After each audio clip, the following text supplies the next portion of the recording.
nací en el año 1974 y en ese año mi familia se fue a vivir a la provincia de Santa Cruz, a Río Gallegos. Mi papá, Ramón Torres Molina, en ese año era asesor directo del gobernador Zepernik y después mi papá fue fiscal de ahí de esa provincia, ¿no? Fiscal,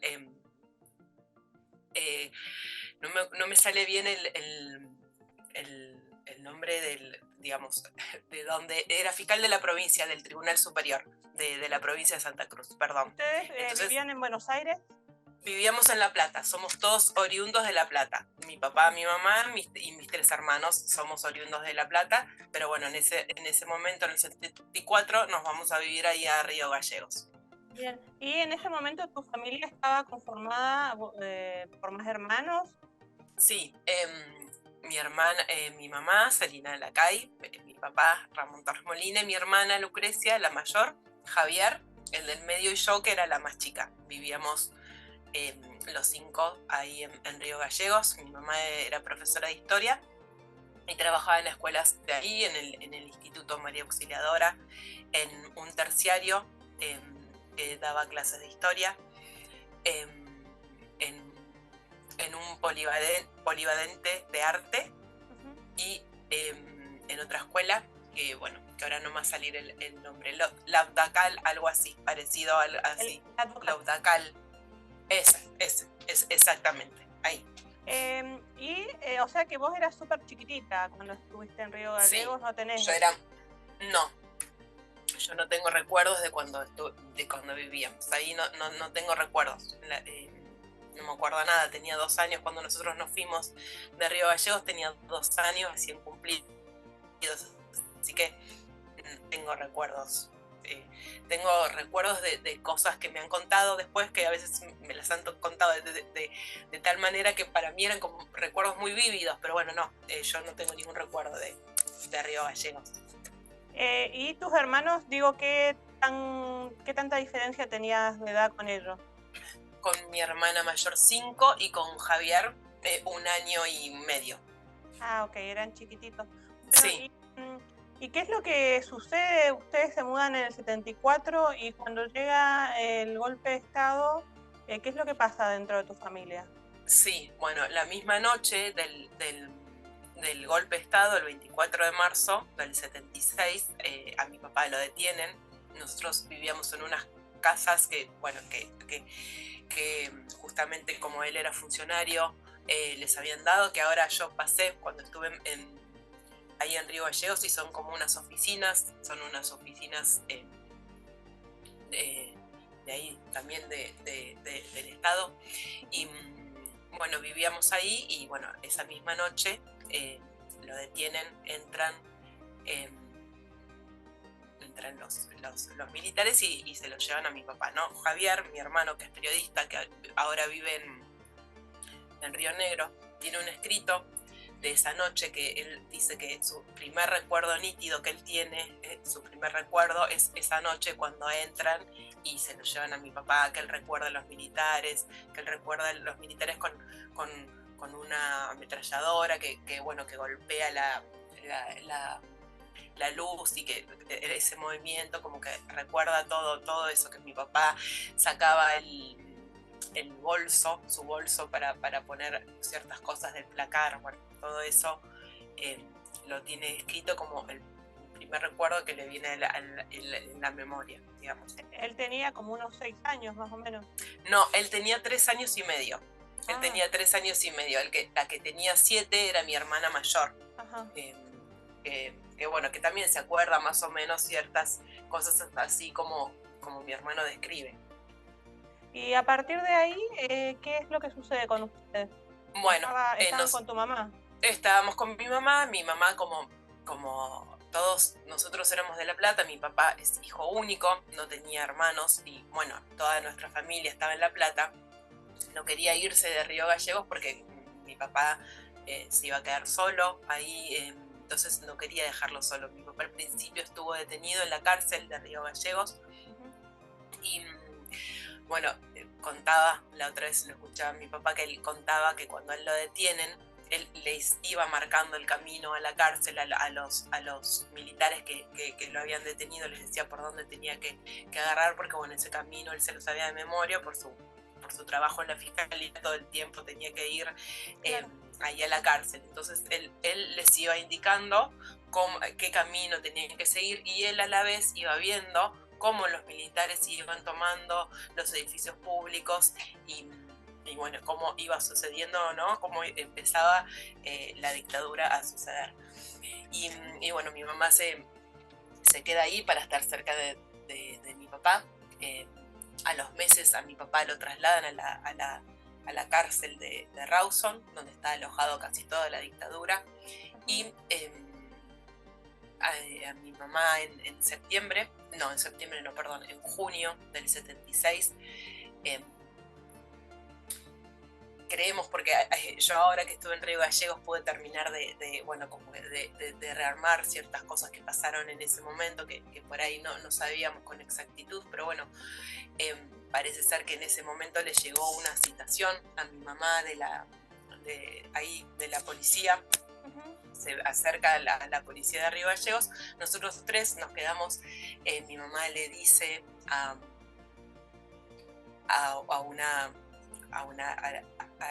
una compañera que tenía mi papá era eran compañeros con Orlando Stimmerman de ahí de la ciudad de Río Gallegos, y Orlando ya estaba detenido, y entonces mi mamá y la mamá de Marisa, porque bueno, yo estuve con Marisa en Río Gallegos, se veían cada tanto, y mi mamá le dijo que a la mamá de Marisa, ¿no? a la esposa de Orlando Stimmerman, que se quede con nosotros, que ya en un rato volvía.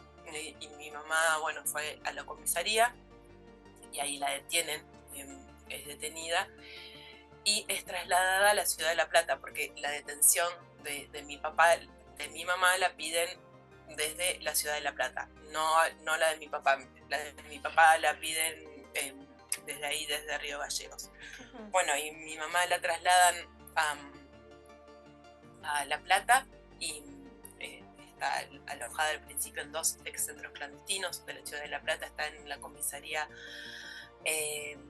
está en 1 y 60, que se llama Coordinación Federal, que funciona un excentro clandestino de detención. Está un tiempito ahí, y después pasa también a la comisaría octava, que queda en el barrio Villa Elvira, de acá de la ciudad de La Plata, donde está otro tiempo corto. En total está entre los 2 excentros clandestinos alrededor de 2 meses. Al poquito tiempo pasa al penal de Olmos, y ahí enseguida ella es blanqueada como presa, es blanqueada y es puesta a disposición del Poder Ejecutivo, que eso significa que es blanqueada, y la trasladan a la cárcel de Villa Devoto, donde está 6 años, ¿no? Está ahí alojada 6 años durante toda esa dictadura. Nosotros, mientras tanto, que estábamos en Río Gallegos, estábamos en la casa de la familia Stimmerman, y nos va a buscar el doctor Paradelo a nosotros, porque mi papá y el doctor Paradelo habían estudiado juntos en La Plata, se habían conocido en la Facultad de Derecho, se habían hecho muy amigos. El doctor Paradelo no tenía ninguna militancia política, como sí la tenía mi papá, que eran los 2 militantes peronistas, mi papá y mi mamá. No tenía ninguna militancia, pero sí tenían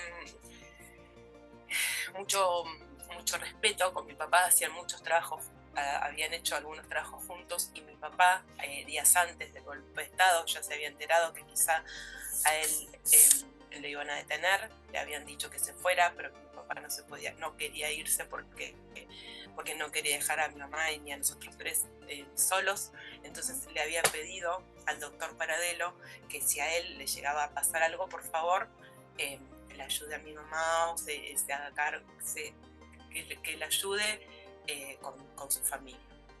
Así es que el doctor Paradelo nos fue a buscar a la casa de los Stimmerman, y llevó a su casa, donde nosotros nos quedamos con su esposa, con su hijo mayor, con Mario, y con una abuela, no sé si era la abuela materna o la abuela paterna de Mario. Y el doctor Paradelo se va a La Plata con todo el riesgo que yo lo cuento porque bueno, como nosotros estamos siempre muy agradecidos, digamos, si él corrió un riesgo, ¿no? Por la palabra que había cumplido que había tenido con mi papá, él se puso en riesgo, fue a la ciudad de La Plata, no sé si en auto o en micro, pero sé que fue por tierra, porque era peligroso ir de otra manera, y entonces fue a avisar a los familiares de mi mamá que a mi mamá la habían detenido. Y entonces, bueno, todo eso tardó como nosotros pensábamos, que habíamos estado como, no sé, que una semana solos en Río Gallegos, en la casa del doctor Paradelo, pero bueno, aparentemente estuvimos más, porque entre que él pudo ir a La Plata, entre que él encontró a la familia, y entre que después mis abuelos paternos nos pudieron ir a buscar, bueno, como que todo eso tardó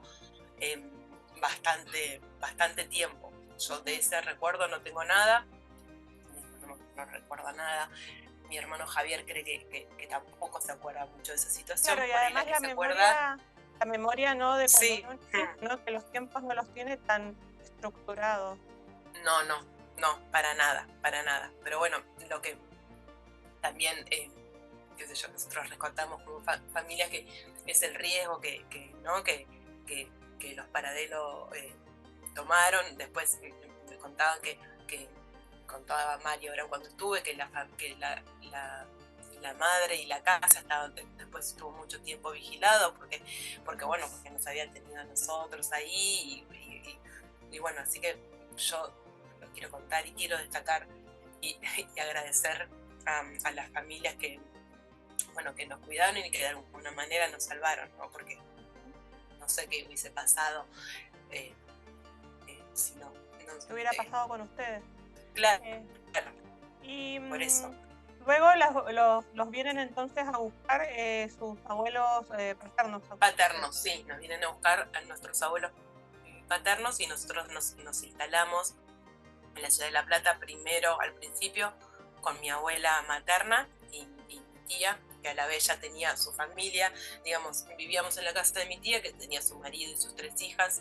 Mi abuela se fue a vivir a la casa de ella para dar una mano también con nosotros, y nos dividíamos en la casa de mis abuelas, en la casa de mi abuela y materna, y después otro tiempo pasábamos en la de mi abuela paterna. Como nos dividíamos como si fuésemos hijos de padres separados, así que en un tiempo en cada casa. Bueno, así hacíamos, y digamos,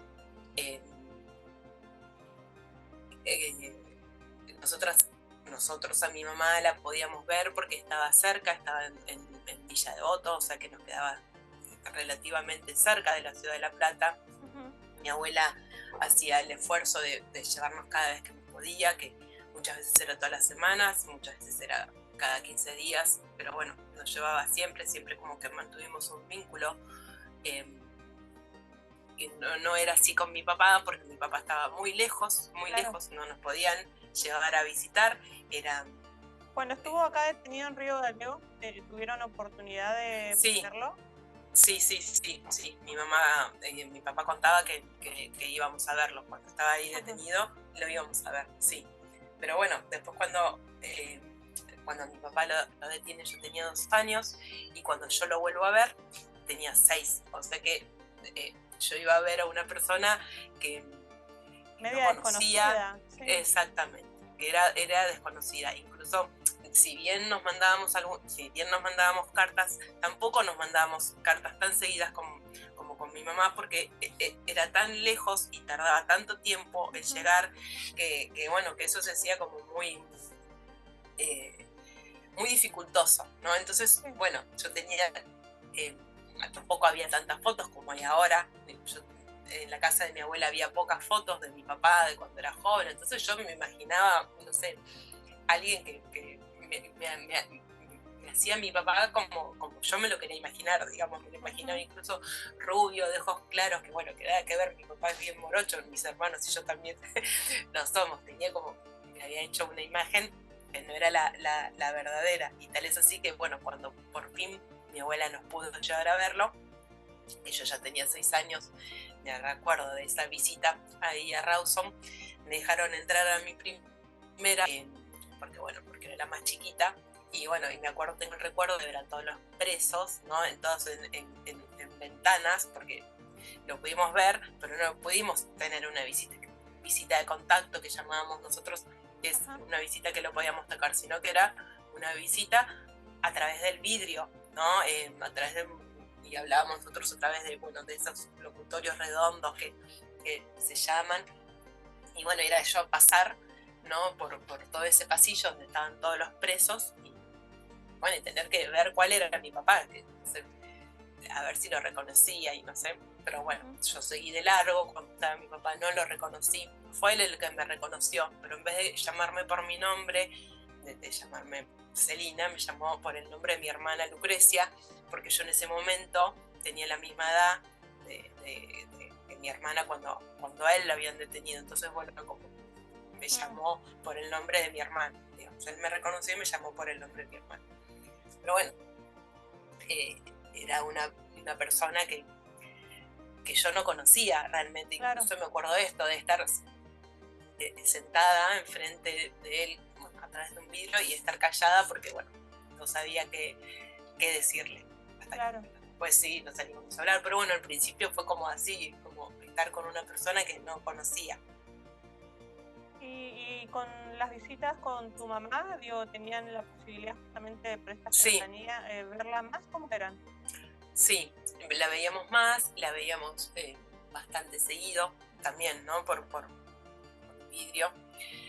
Visitas de contacto teníamos, pero teníamos, no sé, yo tengo el recuerdo de haber tenido en total, en los 7 años que ella estuvo detenida, de haberla visto, no sé, 3 o 4 veces, no mucho, porque al principio no se permitía tener visitas de contacto, eso fue después.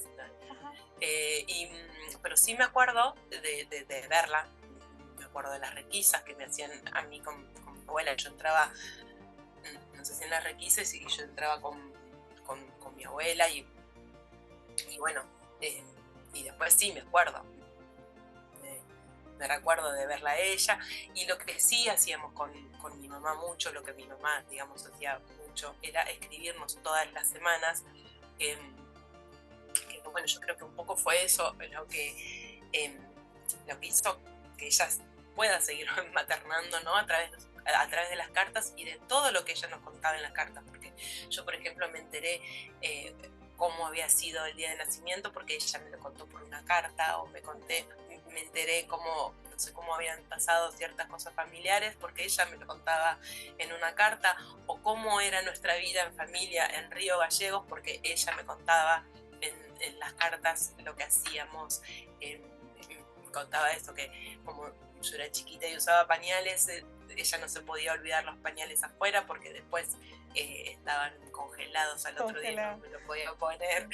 Me contaba que como yo vivía ahí en Río Gallegos, estaba acostumbrada al frío. Las veces que veníamos a La Plata yo sufría mucho el calor y transpiraba un montón. Bueno, como que ella me fue contando todo, ¿no? Nuestra vida, nuestra corta vida en familia que habíamos tenido ahí en Río Gallegos, y bueno, y un montón de otras cosas nos contó a través de las cartas. Por eso para mí siempre fueron tan importantes, ¿no?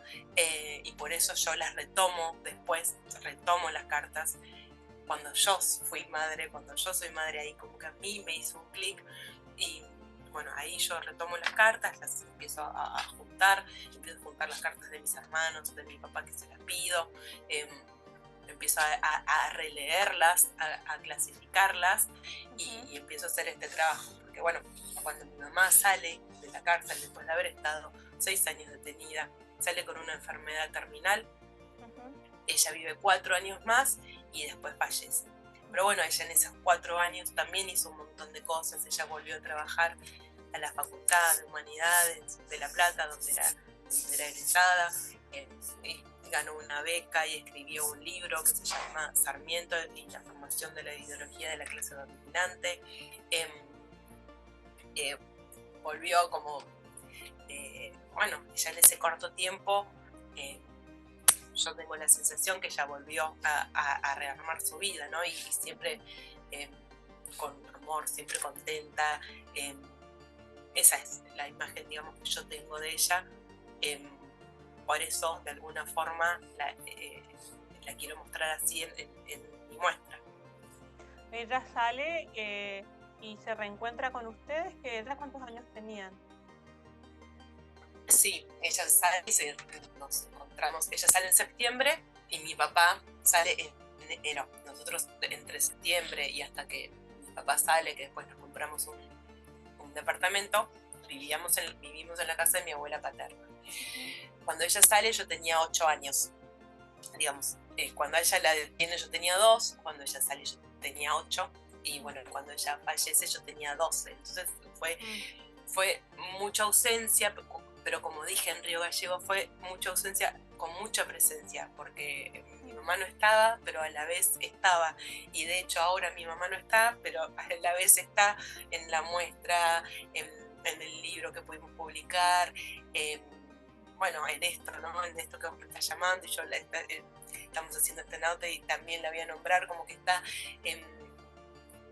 muy presente, a pesar de la ausencia, y bueno, y cuando ella estaba detenida, también estaba muy presente como podía, de la manera que podía, estaba muy presente, siempre. ¿Y cómo construías vos, no sé si también en diálogo con tus hermanos, pero al menos en tu experiencia personal, el saber que en ese momento tus papás estaban detenidos y había una situación, lo primero que sentís obviamente es que no puedes estar con ellos, pero hay una situación de fuerza mayor, no es que ellos no quieran, sino que hay una situación que se los está impidiendo. ¿Cómo lo entendías vos siendo chiquita? Mira, yo era tan chica que no lo entendía, pero bueno, una de las cosas que yo también siempre tengo que agradecer y soy muy agradecida es que nosotros siempre nos dijeron la verdad, nunca nos dijeron tus padres están de viaje y van a venir dentro, nunca nos dijeron, nosotros siempre supimos que nuestros padres eran presos políticos y eso era lo que yo repetía sin entenderlo. A todo el mundo le decía que mis padres eran presos políticos sin saber lo que estaba diciendo, sin saber lo que significaba. Yo creo que cuando era chica tenía como en el imaginario que mis padres estaban presos, no sé por qué, pensaba que habían quemado unos libros, mi papá, y que estaban presos por eso. Tenía no sé, yo lo repetía, pero lo repetía con mucha naturalidad y no entendía, digamos, no entendía eso. Como yo era tan chiquita, yo me pegué mucho a la figura de mi abuela en ese momento, entonces como que yo suplanté de alguna manera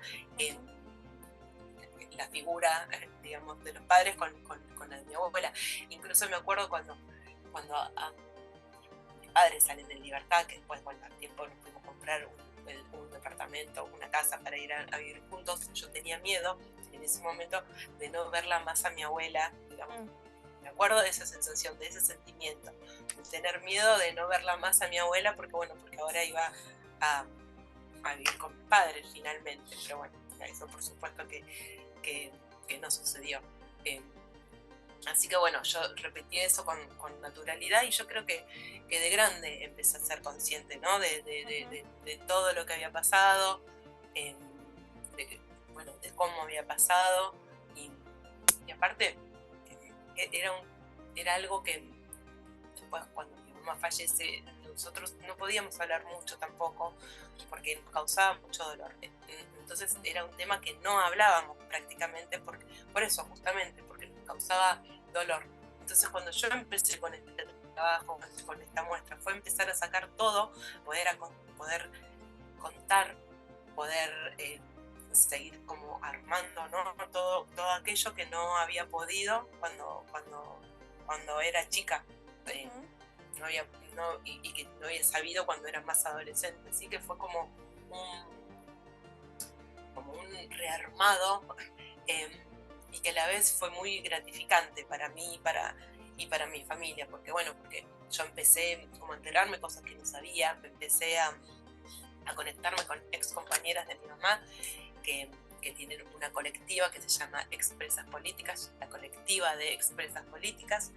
Empecé a juntar y bueno, empezaron a contar cosas, ¿no? Por ejemplo, que mi mamá como era profesora de historia, era una de las empresas más grandes, porque la mayoría eran más chicas. En Villa Devoto se reunieron, estuvieron alrededor de 1.200 presas políticas de todo el país y la mayoría eran más chicas. Mi mamá era una de las presas más grandes, una de las que ya estaba recibida, ya tenía hijas, muchas tenían hijos, pero bueno, ella era una de las pocas que estaba recibidas porque muchos eran mucho más chicas, estaban estudiando, todavía no se habían podido recibir. Y entonces, bueno, me contaban cómo mi mamá daba clases a sus compañeras clandestinas de historia, porque bueno, por supuesto no se podía hacer eso, pero bueno, mi mamá daba clases clandestinas de historia a sus compañeras y la compañera que era maestra enseñaba lo que sabía y la compañera que sabía bordar enseñaba a bordar y así armaban entre ellas todo una resistencia, ¿no? Amorosa, digo yo, porque era eso, era una resistencia ante las adversidades, ante la dictadura, una resistencia del amor, le digo, porque todo lo hacían entre todas, todo era solidaridad, y ahora que yo las veo después a las expresas, lo viven de la misma manera, digamos, ellas me ven a mí, se alegran y están contentas y me abrazan como si me conociesen de toda la vida, por más que es la primera vez que me ven. Ahí hay algo implícito que se gestó en Villa Devoto que aún hoy perdura. Así lo siento yo, digamos. Contame un poco sobre cómo armas la muestra, porque lo que se puede observar uno sin saber tal vez cómo es la elaboración de cada pieza, se nota que hay como elementos históricos, bueno, hay textos, hay formas, hay algunos artefactos que uno dice, ¿y esto de dónde lo sacó? ¿No? Y que seguramente tiene una historia detrás. Sí, muchos de ellos, sí, mira, yo cuando me recibí de profesora en artes plásticas, después, ni bien me recibí, yo sabía que quería hacer una tesis, ¿no? Para ser licenciada, que a mí no me interesaba ser licenciada, sino me interesaba hacer el trabajo de tesis. Yo sabía que quería hacer algo con la temática de las cartas, de las presas políticas, pero no encontraba la manera de contar la dictadura, no encontraba el modo que yo quería para contar la dictadura, hasta que en un momento me hizo como, no sé, un clic todo y me di cuenta que no era ella sabe que no era solamente mi mamá, sino que también eran ellas, saben que son sus compañeras. Esa frase yo la saqué de una poesía que escribió mi madre estando detenida, y bueno, empecé a hacer mujeres que bueno, yo la veía a mi mamá y la veía a sus compañeras y empecé a hacer yo mujeres como con detalles, ¿no? Porque también en sus cartas mi mamá decía que cada compañera que salía en libertad salía como con un mandato que le pedían las presas, ¿no? Que vaya a tomar cerveza a una plaza, que coma una pizza, que se ponga un vestido, que se ponga aros. Entonces, bueno, cada mujer que yo hago en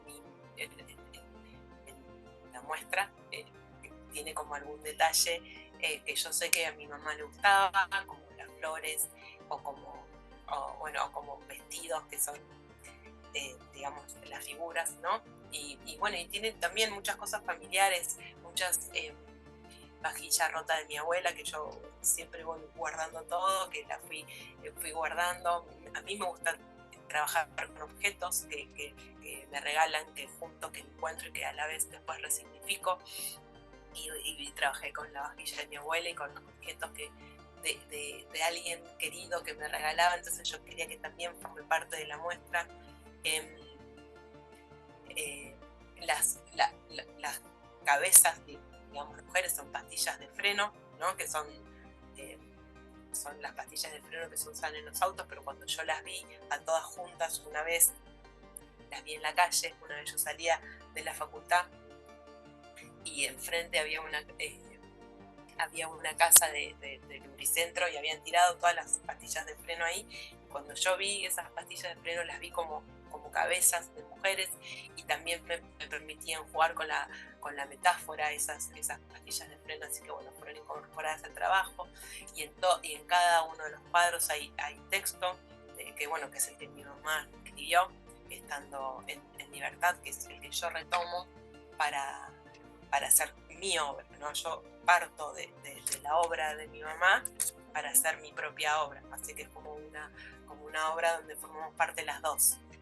Yo muchas veces, como que todavía, aún después de tantos años y todo, como que no soy muy consciente, ¿no? De que, digamos, porque esta es una historia privada que pasó a ser como público, ¿no? Es como ese paso de lo privado a lo público. Bueno, eso pasó con esta muestra, con mi historia, que yo en determinado momento decidí ser testimoniante, por eso voy a muchos lados, por eso voy a muchos conservatorios, por eso me invitan a diferentes lados, porque yo decidí ser testimoniante y dar el testimonio de mi mamá.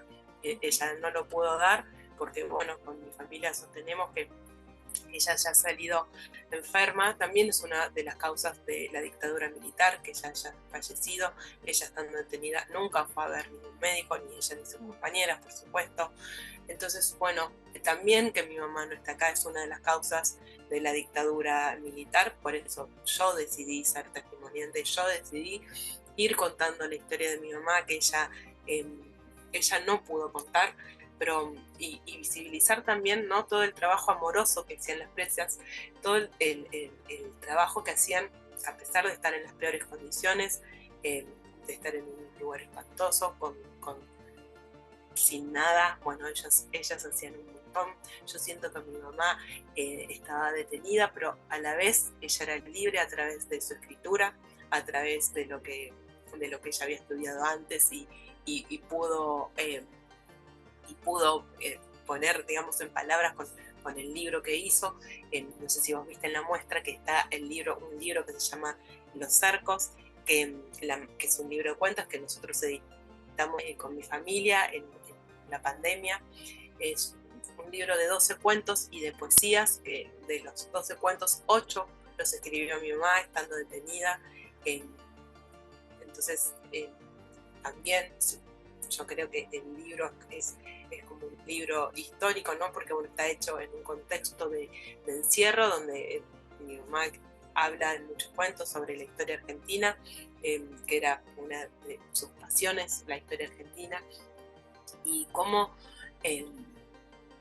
ella pudo, entre comillas, burlar la censura, porque, por ejemplo, no sé si viste en la muestra o forma parte de la muestra, hay un dibujo mío que es una casita que está censurado, digamos, ¿no? Toda la correspondencia siempre era censurada, la correspondencia nuestra y la correspondencia de mi madre era censurada, pero aún así mi mamá pudo escribir un libro donde hablaba sobre Malvinas, escribir cuentos, y esos cuentos salieron de la cárcel, digamos.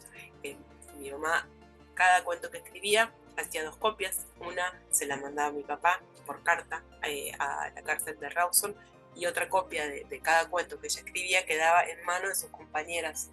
Entonces después todas sus compañeras me mandaron todos los cuentos, y después se pudieron cotejar con los cuentos que tenía mi papá, y que eran iguales, y por eso nosotros después publicamos este libro, que es un libro con, digamos, yo digo histórico por cómo se dio, cómo está escrito, ¿no? Pero siempre lo que pasa es como es maravilloso, digamos, siempre.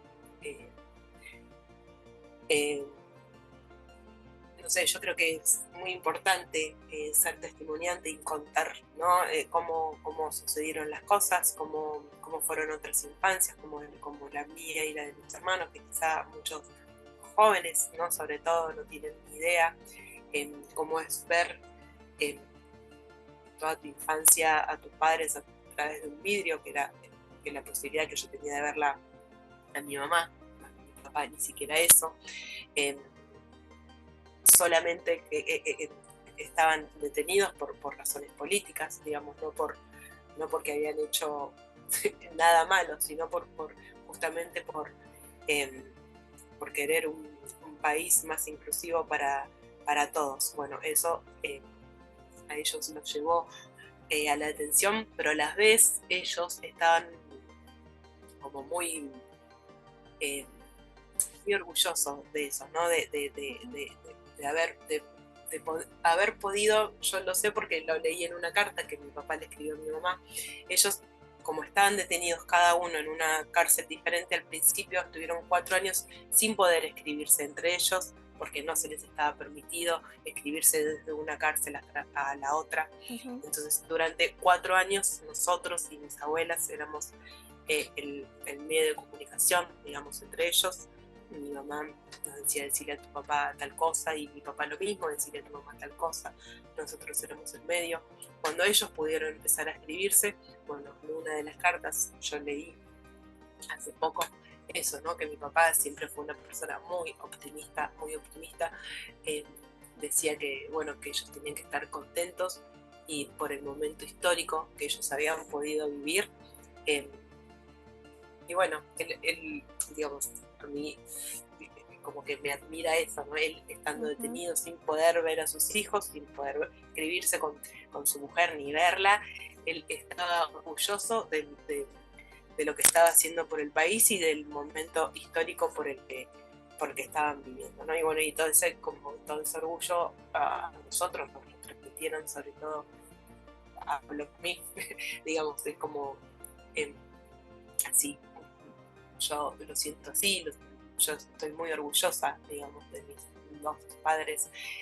Yo siempre hablo de mi mamá y siempre me siento con culpa porque no hablo de mi papá, pero bueno, él puede contar su historia. Mi papá, cuando salió, fue abogado de abuelas de Plaza de Mayo. Tengo, no sé, la suerte que él ha encontrado un montón de nietos y de nietas. Él pudo, digamos, contar su historia, entonces yo por eso siempre cuento más sobre mi mamá que bueno, que ella no pudo. Yo siento como que yo tengo la necesidad de seguir con el legado de mi mamá, ¿no? Y bueno, y visibilizar su libro, visibilizar sus poesías, las cartas, el trabajo, los objetos que hacían en la cárcel, y bueno, y todo eso. ¿Qué mensaje te gustaría por ahí que le llegue justamente a las personas que circulan, que ven circular la muestra, que por ahí tienen la oportunidad de leer un texto escrito por tu mamá? ¿Qué te gustaría que les quede? No, básicamente que fue, digamos, a mí me gustaría un poco transmitir, y que es un poco lo que yo siento que ella me transmitió a mí, ¿no? Y también a mis hermanos, cómo esa generación, aún en las peores circunstancias, podía seguir haciendo cosas lindas, cosas que te llegaban, podían seguir escribiendo,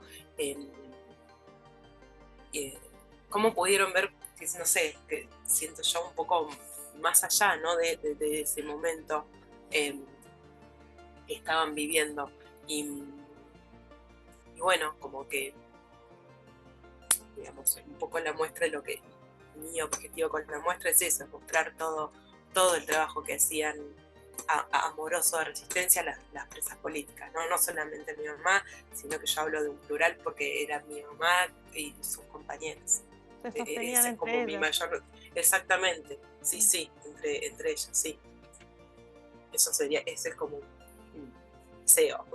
Y que se conozca también, ¿no? Que se conozca lo que pasó, que se visibilice lo que pasó, que, no sé, otras infancias como la nuestra y la de mis hermanos, eso, porque cuando yo empezaba también, cuando empecé a hacer este trabajo, a mí me daba la sensación que no se hablaba mucho de las presas ni de los presos políticos, ¿no? Que estaba sí muy en el tema de los desaparecidos, que por supuesto que tiene que estar siempre ahí en la agenda y siempre se tiene que recordar, pero como que el tema de las presas y de los presos no se hablaba tanto, no se sabía tanto, entonces bueno, un poco empecé con, digamos, ahora por suerte sí se habla bastante más, y bueno, hay más información, pero yo sentía que en ese momento la sociedad no era del todo consciente de todas las secuelas que había dejado la dictadura. Bueno, que mi mamá no esté hoy acá es una de las secuelas, y